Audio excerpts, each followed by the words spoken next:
ratisser la moindre parcelle de terrain.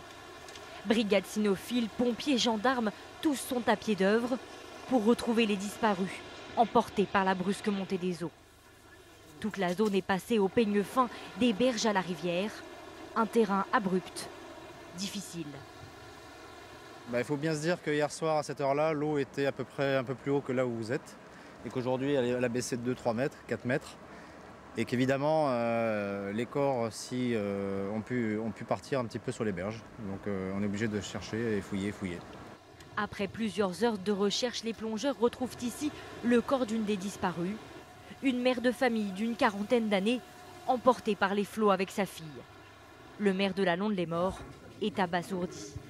C'est toute la ville qui est en deuil, c'est toute la population de la Londe qui est traumatisée. Et il va falloir de nouveau se reconstruire, mais je pense très fort à cette famille endeuillée. C'est quelque chose d'atroce et quelque chose que nous ne pourrons pas oublier.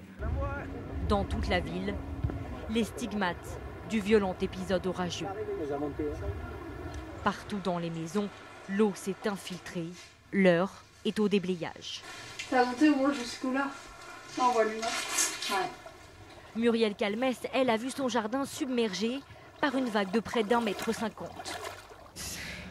m. En fait, vous ne pensez pas à la vague, vous voyez l'eau qui monte dans les maisons. Donc le premier instinct, c'est essayer de sauver ce que vous pouvez sauver. Ça s'est déjà passé le 19 janvier. Et il y a 3 mois que toute la maison est terminée et rebelote. Voilà, on recommence et on repart à zéro.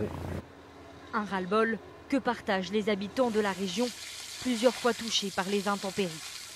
C'est le 10e épisode orageux en seulement quelques mois.